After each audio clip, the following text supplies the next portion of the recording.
Assalamualaikum warahmatullahi wabarakatuh. Teman Spen Salut, berjumpa lagi dengan saya Jati Fitra Nur dalam acara Bincang Santai kita pada siang hari ini. Telah hadir di studio mini Spen Salut seorang yang sangat spesial bagi SMP Negeri 1 Lubuk Dalam, yaitu Ibu Dr. Neni Hermita MPD. Selamat datang Ibu. Ya Pak, selamat siang Pak. Oke, gimana Bu, sehat Bu ya? Alhamdulillah Pak. Alhamdulillah ya. Teman Spen Salut, nah Ibu Neni Hermita ini adalah seorang pelatih ahli untuk yang berkoordinasi dengan SMP Negeri 1 Lubuk Dalam, karena SMP Negeri 1 Lubuk Dalam telah terpilih menjadi salah satu sekolah penggerak yang ada di Kabupaten Siak. Oke, pada hari ini kita akan berbincang-bincang nih mengenai apa sih sekolah penggerak itu. Oke, Bu Neni ya, kami mau bertanya-tanya nih mengenai sekolah penggerak itu apa gitu ya. Nanti ada beberapa ada beberapa mungkin pertanyaan terkait dengan sekolah penggerak. Yang pertama Bu Neni, kira-kira kalau dibandingin dengan kurikulum sebelumnya, apa sih menurut Bu Neni itu keunggulan dari kurikulum paradigma baru ini? Oke, langsung jawab nih Pak. Oh, iya. Kayak ujian ya sih. Ditanya-tanya terkait dengan kurikulum paradigma baru ataupun kurikulum di sekolah penggerak ini. Sebenarnya untuk keunggulan ataupun seperti apa keunggulannya dibandingkan dengan kurikulum yang lain, begitu ya Pak ya? Iya. Nah, menurut saya semua kurikulum itu ada kelebihannya. Nah, begitu juga dengan kurikulum paradigma baru yang kita laksanakan ini. Nah, spesialnya di kurikulum yang sedang kita laksanakan ini, nah di sini kita itu sama-sama bergerak. Mulai dari kementerian, dinas, kemudian kepala sekolah, murid, dan orang tua ikut bergerak untuk memajukan pendidikan. Nah, ini sama-sama bergerak di sini. Jadi pengawasannya itu boleh dibilang pengawasan berlapis. Ya, setiap minggu itu kami sebagai pelatih ahli ada kegiatan dengan kepala sekolah, ada dengan guru. Kan Bapak tahu sendiri ya, sering ini ya, sering kita PMO gitu ya. Sering PMO, sering loka karya ya. Ya, minimal kita itu 2 kali sebulan ya dengan guru ada ketemu, dan dengan kepala sekolah itu 4 kali dalam sebulan kami ada ketemu. Nah, ini merupakan salah satu yang menurut saya sangat spesial. Nah, jadi seperti yang saya bilang tadi, pengawasan berlapis. Kenapa pengawasan berlapis? Nah, itu pengawasan berlapis ini istilah aja sih, bukan pengawasan. Tapi kami tepatnya diskusi saja. Kira-kira apa sih masalah yang sedang dihadapi kepala sekolah begitu? Kira-kira ada masalah nggak dengan gurunya, dengan kepala sekolahnya, atau dengan masyarakatnya begitu? Jadi tidak dilepas sendiri kita di sini Pak. Jadi ketika ada masalah, nah kami sebagai pelatih ahli koordinasi lagi dengan koordinator kami, koordinator pelatih ahli.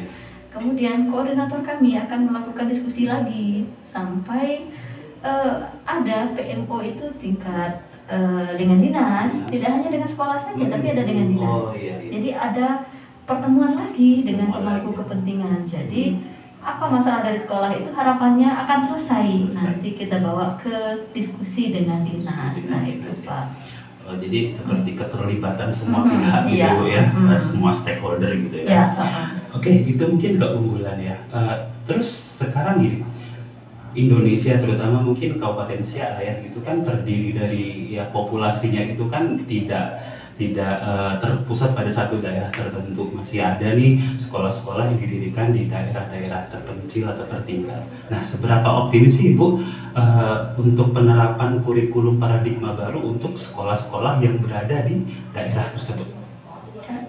Untuk daerah 3T, saya optimis Pak, karena kami itu sebagai pelatih ahli yang wajib untuk datang ataupun untuk ketemu dengan kepala sekolahnya itu ya ada jadwalnya, tidak-tidaknya 4 kali sebulan.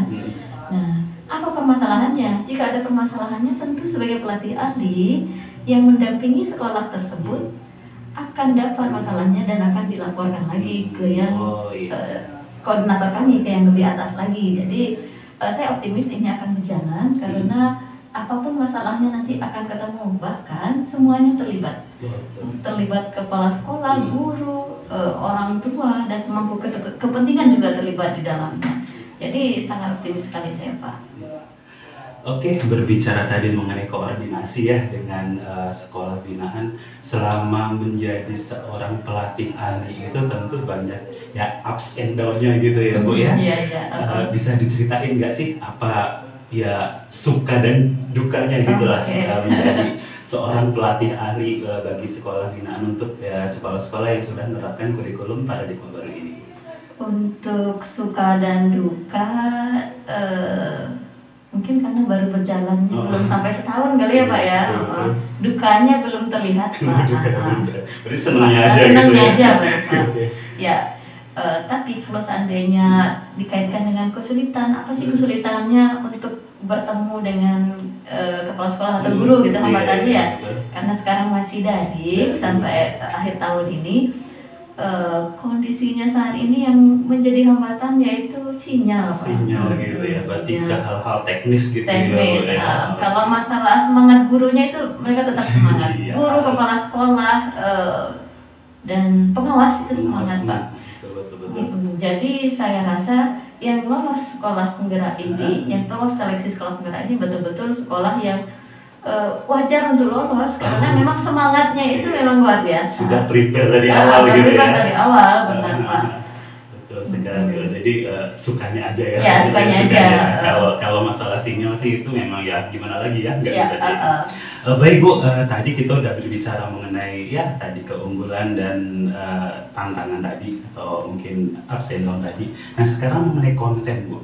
Nah salah satu ciri khas dalam kurikulum paradigma baru adalah diferensiasi ya dalam pembelajaran. Nah kita tahu bahwa dalam satu kelas itu terdapat siswa yang mungkin bisa kita kategorikan ke dalam level tinggi, menengah, dan rendah gitu ya. Bagaimana sih cara atau mungkin Ibu punya tips dan trik gitu ya untuk kami selaku guru itu di lapangan nanti bagaimana cara mengimplementasikan itu? Ya, diferensiasi dalam pembelajaran dengan kondisi siswa yang ya terbagi dalam beberapa level tadi itu. Ya.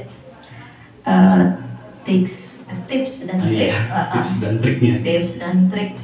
Saya rasa Bapak Ibu guru kepala sekolah pasti sudah sangat memahami tentang kondisi peserta didiknya. Ya. Nah sebelum memulai di awal-awal sekolah kan kita melakukan tes ya, tes diagnostik ya Pak ya, diagnostik ya, asesmen diagnostik yang sudah Bapak lakukan sebelum ini. Nah dari situlah kita tahu bahwa kemampuan anak itu yang mana. Ya dari situ baru kita terapkan pembelajaran diferensiasi tadi. Nah yang mana pembelajarannya itu disesuaikan dengan kebutuhan siswa, disesuaikan dengan siswa ini mampunya sampai mana dulu gitu, tidak dipaksa semua anak harus belajar level ini semua, tidak bisa seperti itu. Tapi guru pasti memahami setelah melihat hasil dari tes asesmen ataupun tes yang dilakukan di awal. Nah itu harapannya supaya yang levelnya masih bawah, nah itu tidak diajari dulu yang di atasnya, mereka belajar tuntas dulu yang sewajarnya atau seharusnya mereka pelajari sehingga mereka tidak dipaksa untuk belajar yang di atas atau di level yang lebih tinggi. Lebih tinggi supaya mereka memahami secara utuh. Nah itu pasti guru sudah tahu cara untuk mengajarkannya seperti apa. Dan seperti yang kita tahu di kurikulum kita ini kan kita berbasis capaian pembelajaran. CP ya. CP itu kan tidak wajib dikuasai ketika itu juga. Ya, tapi tergantung fasenya. Jadi harus tuntas dalam fase itu ya. CP itu harus tuntas begitu. Harus Jadi harus ngejar. Kalau dulu kan kita harus ngejar, bulan ini harus tuntas materi A ya, kita harus ngejarkan itu materi A sampai selesai. sampai remedial, sampai ini gitu kan, sampai jungkir balik guru dan muridnya untuk menuntaskan itu gitu. Gitu Pak, tergantung ini Pak, trik dari gurunya, karena masing-masing guru itu pasti punya cara bagaimana cara mengajarkan anak yang low, middle, sama high tadi. Berarti gurunya ya, ya. kan? Oke Ibu, terakhir nih, apa sih harapan Ibu untuk sekolah-sekolah yang udah menerapkan kurikulum paradigma baru ini? Harapan saya untuk yang sudah menerapkan kurikulum paradigma baru ini, ya harapannya saya ini supaya sekolah, guru, pengawas, kepala sekolah dan dinas itu konsisten dalam menerapkan ini. Sekarang kan masih diawasi, nanti beberapa tahun lagi mungkin tidak diawasi lagi. Nah, harapannya dengan pembiasaan seperti ini kan merupakan praktik baik yang harus terus kita laksanakan. Ini kan akan nampak perubahannya, ya tidak akan nampak sekarang, tapi perubahannya itu ya beberapa tahun lagi. Seperti apa murid kita nanti gitu, bisakah mereka itu mandiri, bisakah mereka itu apa lagi Pak? Profil kreatif, yang profil belajar Pancasila itu, dimensi yang gitu. Jadi karena sasaran utamanya itu gitu ya.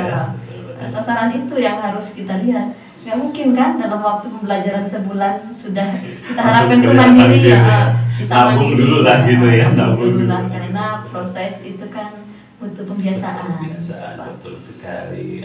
Baik teman Spen Salut, sebelum kita mengakhiri bincang santai kita bersama Ibu Dr. Neni Hermita, kita akan mendengarkan closing statement ya dari Ibu pelatih ahli kita ini mengenai apa yang baru saja kita diskusikan. Silakan. Pakai closing statement. Closing statementnya, bagi kita sebagai seorang pendidik, nah konsistenlah dalam berbuat. Nah, berbuat di sini yaitu berbuat yang terkait dengan kepentingan peserta didik. Nah, kita harus lebih mementingkan kepentingan peserta didik seperti yang di Hajar Dewantara itu sebutkan bahwa ya siswa-siswa dan siswa. Jadi semuanya harus berorientasi siswa. Itulah yang memerdekakan untuk pembelajaran itu. Nah, salah satu caranya ya pembelajaran itu ya berpusat pada peserta didik. Student center gitu ya. Ya, student center. Nah, pembelajaran aktif. Nah, seperti yang sering kita dengung-dengungkan,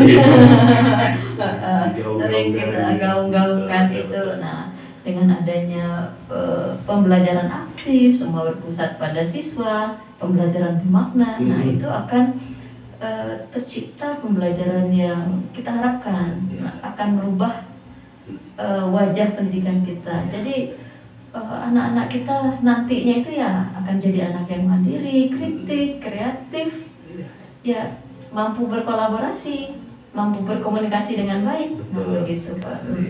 Itu harapannya. Oke, luar biasa sekali ya closing statement dari Ibu pelatih ahli kita. Baik teman Spen Salut, demikianlah acara bincang-bincang kita dengan Bu Neni Hermita yang sudah jauh-jauh nih datang dari Pekanbaru. Terima kasih sekali lagi Bu.